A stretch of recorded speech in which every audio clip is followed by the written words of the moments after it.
The night was wild on the Oregon Coast Road. The wind howled through the trees, and the rain fell as if the sky had cracked open. Ethan Cole drove carefully through the storm. His truck was old, but strong. In the back seat, his 8-year-old daughter Lily slept under a warm blanket, small and safe. The wipers pushed the water from the glass again and again. Ethan just wanted to reach home before the road turned worse. Then he saw it. Through the blur of rain and mist, a silver shape flashed off the road ahead. His heart jumped. He slowed the truck and peered through the storm. The car's lights blinked weakly down the slope, one headlight smashed, the other swinging. The vehicle looked expensive and new, but it was hanging half over the edge of a muddy drop. Ethan stopped his truck and told himself to stay calm. "Stay inside, Lily," he said. His voice was low and steady, grabbed his flashlight and ran into the rain. The dirt under his boots slid away with each step. The wind pushed him sideways, but he kept moving. When he reached the edge, he saw a woman inside the damaged car. She was trapped behind the wheel, her head bent forward. Steam rose from the smoking hood. Ethan shouted, but the wind stole his voice. He climbed down, his hands gripping wet rocks. The smell of gas filled the air. "Ma'am," he called, pushing at the broken door. "You have to get out." Her eyes opened slowly. She looked confused, pale and frightened. "It hurts," she said softly. The door was crushed and heavy. Ethan pulled hard, using his shoulder to force it open. The car groaned and slid a few more inches toward the edge. His pulse sped up. He reached in, unbuckled her seatbelt, and pulled her free just before the door bent inward again. She gasped as he lifted her. He carried her up the slope, one careful step at a time. She was light, dressed in a fine coat, soaked by the rain. Mud covered his jeans, but he didn't care. When they reached the road, he laid her near his truck and checked her breathing. Her forehead had a small cut, and blood mixed with rain. She was shaking. "You're safe now," he said. Lily had woken and was peeking through the window. Ethan opened the truck door and waved her back gently. "It's all right, Lily. This lady needs help." The woman opened her eyes again. Ethan took off his jacket and wrapped it around her shoulders. She looked up at him, water shining on her lashes. She tried to speak, but her voice was weak. "Don't talk," he said kindly. "You've had a shock. I'm going to take you somewhere warm." He helped her into the passenger seat and started the truck. The engine coughed, but then came alive. The road home ran through the forest, dark and narrow. Each turn felt sharper in the storm. He drove steady, watching her out of the corner of his eye. Her hands were graceful, even while trembling. A gold watch hugged her wrist. No scratches, no wear. Ethan guessed that she was from a world far from his small life. Everything about her seemed fragile and distant, yet strangely familiar. When they reached his cabin at the edge of the woods, the rain was still strong. He carried her inside, pushing the door closed with his shoulder. Lily followed with wide eyes, holding a small towel. The fire in the stove had gone out, so Ethan threw in dry wood and lit it again. Warmth began to spread through the room. He made a cup of hot cocoa and handed it to Lily. "Keep her company," he said, and went to fetch the first aid box. Lily knelt beside the woman and smiled shyly. "You can have my blanket," Lily offered, wrapping it around her. The woman whispered a thank you and smiled faintly. Ethan cleaned the cut on her forehead carefully and gave her some water. "Can you tell me your name?" he asked quietly. She blinked, hesitated, and then said, "Claire." "All right, Claire," he said. "You need to rest. You're safe here." Her eyes closed. She was already drifting to sleep. Outside, the rain eased a little, and the only sound was the crackling of the fire. Ethan stood for a moment, watching her. Something about this stranger stirred a feeling he could not name. He did not know that this night, born of storm and danger, would change everything in his quiet life. He only knew that the world outside seemed to fade, while the glow of the fire held them all in a calm that felt almost like fate. Morning light came through the window and spread across the small room. The storm had passed, leaving the ground wet and quiet. Birds called from the trees outside. Ethan Cole stood at the stove making breakfast. The smell of coffee and eggs filled the cabin. He looked toward the couch where Claire still slept. Her face was pale but calm. The blanket Lily had given her was tucked under her chin. Lily sat at the table, coloring quietly. She kept glancing at the stranger with the kind of curiosity only a child had. When Claire moved a little and opened her eyes, Lily smiled brightly. "Good morning," she said, her small voice breaking the stillness. Claire blinked, confused for a moment. Her body ached, her head heavy, but the warmth of the room felt safe. She looked around and saw the wooden walls, the tiny window, and the smell of food filling her nose. "Good morning," she said softly, her voice rough. Ethan heard her and turned around. "You're awake." "Good. You should eat something," he said, bringing over a plate with scrambled eggs and toast. She tried to sit up, but pain moved through her shoulder. Ethan noticed and stepped closer. "Easy," he said. "You took a bad hit last night." Claire looked down at her hands, remembering the flashing rain, the fall, and a strong arm pulling her out. Shame mixed with confusion. She had never been in a small cabin before, never been rescued by a man who lived alone with a child. She whispered, "Thank you for helping me." Ethan shook his head. Anyone would have done the same. She looked at him properly for the first time. His hair was dark from the rain, his hands rough from work. He didn't look like anyone from her world of city towers and meetings. Yet his voice had gentleness in it. He moved with calm purpose, every motion quiet but steady. Lily brought her a mug of coffee, her eyes wide with interest. "Dad says you were in a car crash," she said. "Was it scary?" Claire blinked and then smiled kindly. "Yes, it was, but I'm all right thanks to your dad." Lily nodded proudly. "He helps everyone," she said, then ran out to feed the chickens. Claire tried to eat, but her stomach was weak. She looked out the window and saw tall trees and mist rising over the hills. It was peaceful here in a way that almost hurt. Ethan packed his tools by the door. He planned to fix a fence that morning, but now wasn't he sure he could leave her alone. "You can stay here until you feel strong enough to go," he said. "There's no rush." She hesitated.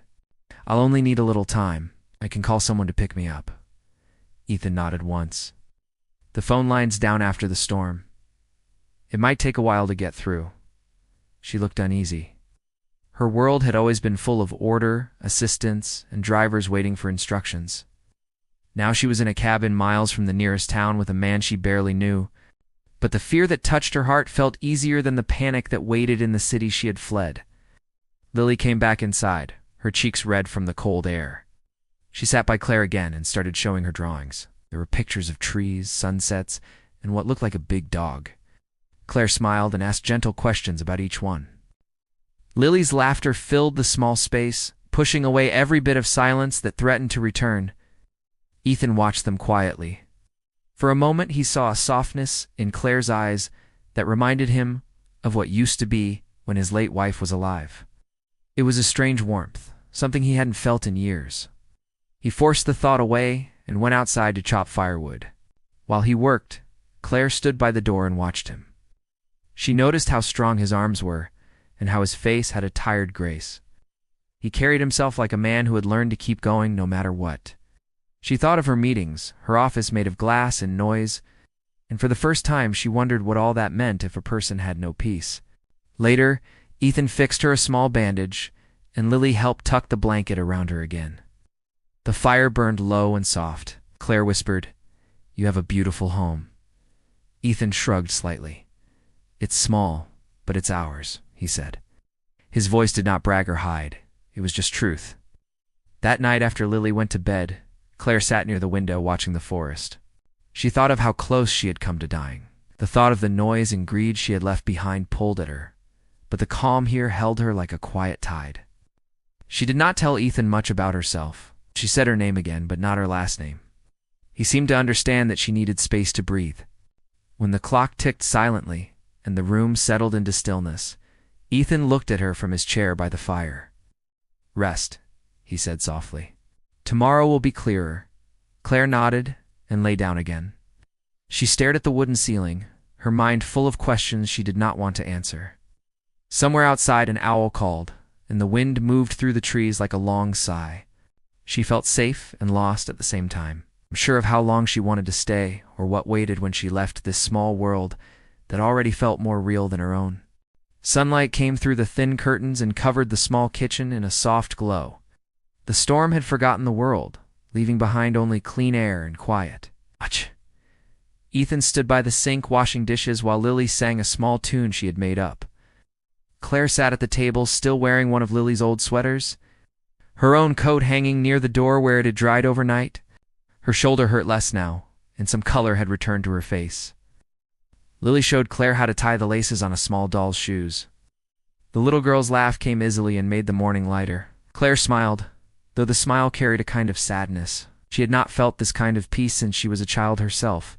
The sound of the fire's gentle crackling and the smell of coffee mixed with pine air felt like a dream that might slip away if she blinked too quickly. Ethan came over with a cup of coffee. "How's the shoulder?" he asked. "Better," Claire said. "I think I can move it without pain." He nodded. "That's good.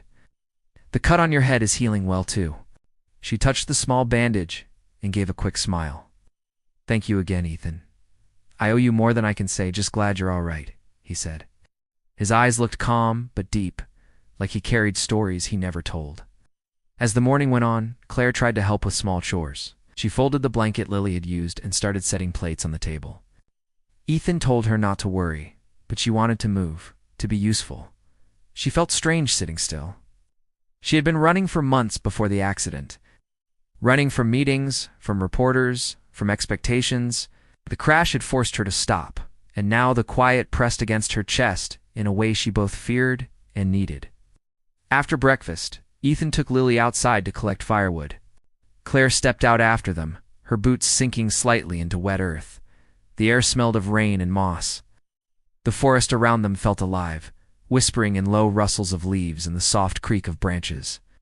Lily picked up small twigs and talked without pause. She asked questions about birds, clouds, and why the rain made the ground smell sweet. Ethan answered with patience, his voice even and sure. Watching them made something stir in Claire's heart. It was simple, this life, but it was full. What it would be like to live away from city noise and walls made of glass. When Lily ran ahead chasing a butterfly, Ethan looked at Claire. "She doesn't remember much about her mother," he said. "Only pieces." "I'm sorry," Claire said quietly. "It was a long time ago," he answered. "I learned to keep going for her. Kids need steady ground." Claire nodded and looked toward the trees. "You've done well," she said. "She's a bright child." He gave a small smile. "She has a big heart, like her mother did." They carried the firewood back to the cabin. Claire felt tired but peaceful. She sat near the fire again, watching Lily draw with colored pencils. Ethan fixed the broken leg of a chair. Every movement he made had purpose. The rhythm of their day was slow but rich, full of quiet acts that stitched comfort into the air. Later that afternoon, Claire's mind dragged her back to thoughts she had tried to shut away. Her name, her company, the long line of calls and meetings that defined every waking hour. She reached into her coat pocket and found her phone. The screen was cracked but still glowed faintly when she pressed it. Dozens of missed calls filled the screen. Her breath caught. Her driver, her assistant, the security team, even the press had tried to reach her. She locked the phone quickly and set it face down on the table. Ethan noticed the small movement but said nothing. He was not a man to ask before someone was ready. Claire felt the weight of his silence like a gentle kindness. That evening, they ate soup together. Lily told stories about school, about a friend's cat that liked to sit in strange boxes, and about a dream where she flew across the ocean. Claire laughed easily, surprised at how real her laughter felt. Ethan looked at her across the table and caught himself smiling too. When Lily went to bed, Claire lingered by the window again. Outside, the stars were bright and countless. She whispered, "I had forgotten they look like this." Ethan looked up from the small book he was reading. "The city hides them," he said. She nodded. "It hides more than that." For a moment, no one spoke. The only sound was the wind brushing against the windows. Claire felt a pull in her chest. This man, this child, this quiet life built in wood and warmth, they were strangers, and yet not. She wanted to stay a little longer, though she knew her world would soon come looking for her. Ethan finally said, "Rest. Tomorrow, we'll see if the roads have cleared. Maybe you can get a call out by then." Claire looked at him and felt something unspoken pass between them, soft and full of meaning. She nodded slowly. "Thank you, Ethan." He gave a small nod back. "Good night, Claire." As he turned off the lamp, she lay back on the couch, her eyes tracing the ceiling's slow play of shadow and light. The forest outside whispered gently, and for the first time in years, she felt her heart quiet down. Morning came slow and bright. Thin clouds drifted above the trees, and the ground sparkled with drops of leftover rain. The storm had truly ended. Ethan stood outside chopping wood while Lily fed the hens behind the cabin. Smoke rose from the chimney, and the calm smell of pine filled the air. Inside, Claire was folding the blanket she had used and looking around the small living room as if she wanted to remember every detail. The sound of the axe outside echoed like a heartbeat she had grown used to hearing. Her body felt stronger. Her shoulder barely hurt, and her head was clear again. Yet her thoughts were far from calm. The cracked phone still sat on the table. She had turned it off the night before, unable to face the river of messages waiting there. But today something inside her told her she could not hide forever. She looked outside through the small window. Ethan's figure moved smoothly as he lifted another piece of wood and split it clean. The morning light touched his face and made him look impossibly steady. Lily stood near him asking endless questions, spilling laughter into the quiet woods. It was the kind of simple picture Claire had never known she wanted until now. After a while, Ethan came inside with a pile of wood. "You should eat," he said. "The roads might be dry enough by noon. Someone from town can drive you if you want to make calls." She nodded slowly, her voice almost a whisper. "Yes, maybe it's time." Lily ran in right after him, holding a feather she had found. "It's lucky," she said, putting it on Claire's palm. "You can keep it." Claire smiled and closed her fingers around it. They ate breakfast quietly. Ethan tried to act normal, but inside he felt a strange heaviness. The woman who had fallen into his life was about to step back into hers, and a small part of him hated how quickly that thought made the room feel empty.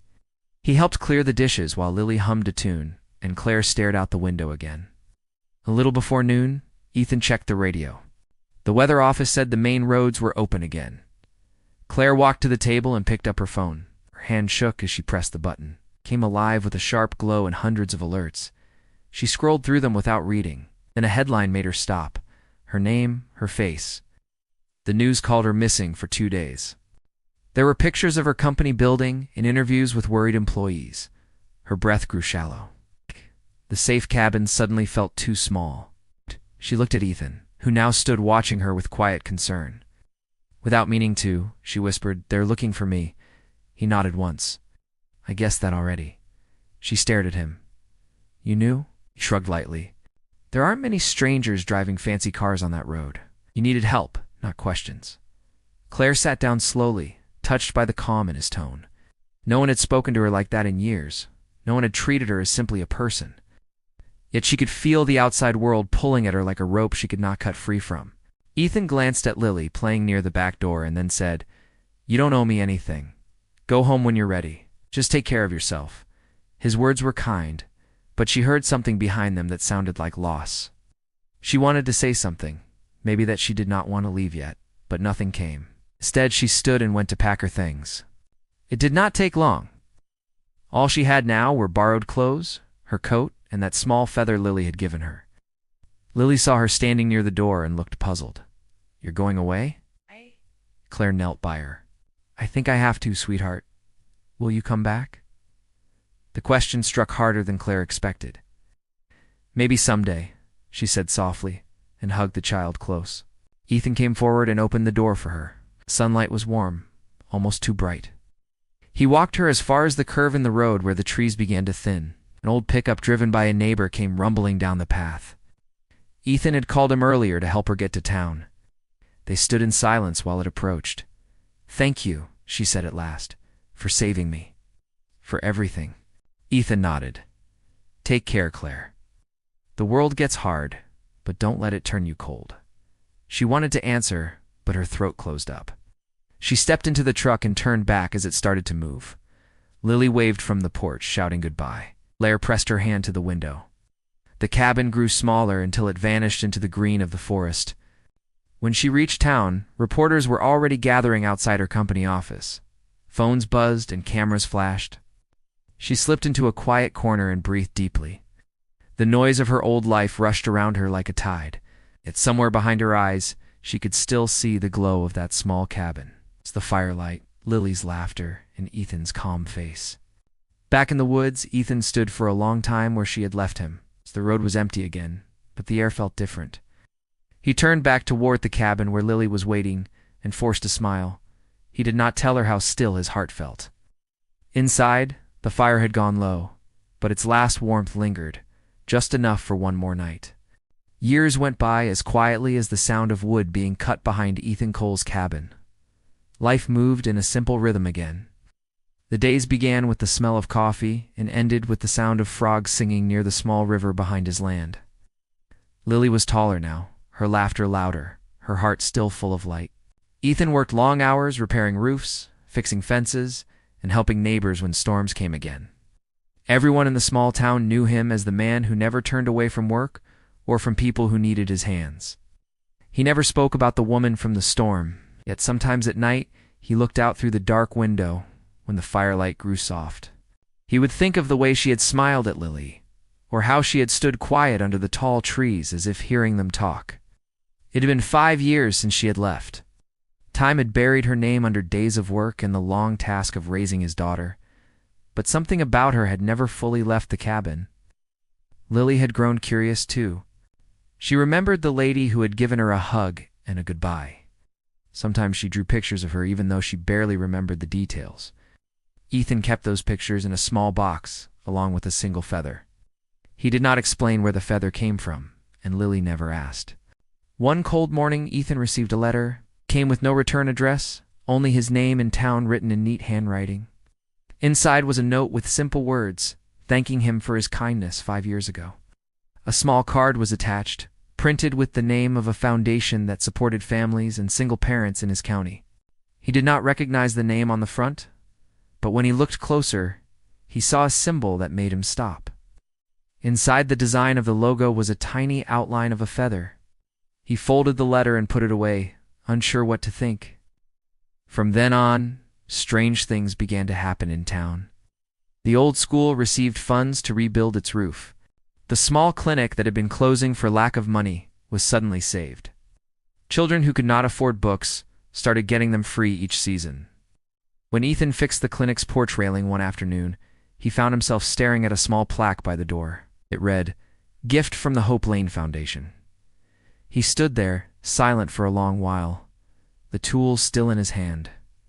Then he gave a small nod, almost a smile, and went back to work as if nothing had changed at all.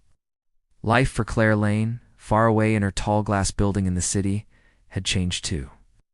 Her company had grown stronger since the day she returned. Everyone had believed she had suffered only a small accident. The truth of her days in the cabin belonged only to her.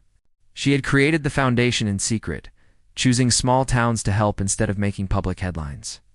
Every time she saw a report of a new project near the Oregon woods, she felt that same steady warmth she had found years ago in a quiet home. Her world was larger again, but not louder. Money and meetings filled her weeks, yet she had found a way to give her heart back to the kind of life she had once seen as simple, but now understood as true. Sometimes at night she would take a walk on her balcony and look at the city lights like scattered stars. She would think of Ethan, his calm hands, his quiet strength that had saved her in more ways than one. She wondered if he had forgiven her for leaving without a word. She told herself he had. He was the kind of man who understood silence. In the small town, Ethan continued to live honestly. Lily was now 13 and full of questions about the world outside their valley. She spoke often of wanting to study art, to draw not only what she saw, but what she dreamed. Ethan listened and smiled at the thought of a bigger life for her. He had worked hard so she could have that choice. One day as he was setting new shingles on a roof, his friend Jasper shouted from below, waving a newspaper, "Ethan, there's an article you might want to see." Ethan climbed down, wiping sweat from his face. Jasper pointed to a story about a woman being honored for her charity work. There was a picture of Claire Lane standing beside a group of children, her hair tied back, a small smile on her face. The name of the foundation made Ethan's eyes soften as he read it aloud. Hope Lane Foundation. He folded the paper slowly. "I'm glad she's all right," he said quietly. That evening, after supper, Lily sat near the fire and asked about the name she had seen on the newspaper on the table. "Do you know her?" she asked. Ethan looked at his daughter and simply said, "Once I did." He turned to the window, watching the last light fade behind the trees. The forest looked the same as it had 5 years ago, peaceful and strong. Inside the cabin, the same old feather still rested on the shelf near the window. The wind outside brushed against the cabin walls like a whisper. Ethan closed his eyes for a moment, without regret or longing. He felt sure that wherever Claire Lane was, she had found her path, just as he had found his. Yet deep inside, he knew that their stories were not meant to stay apart forever.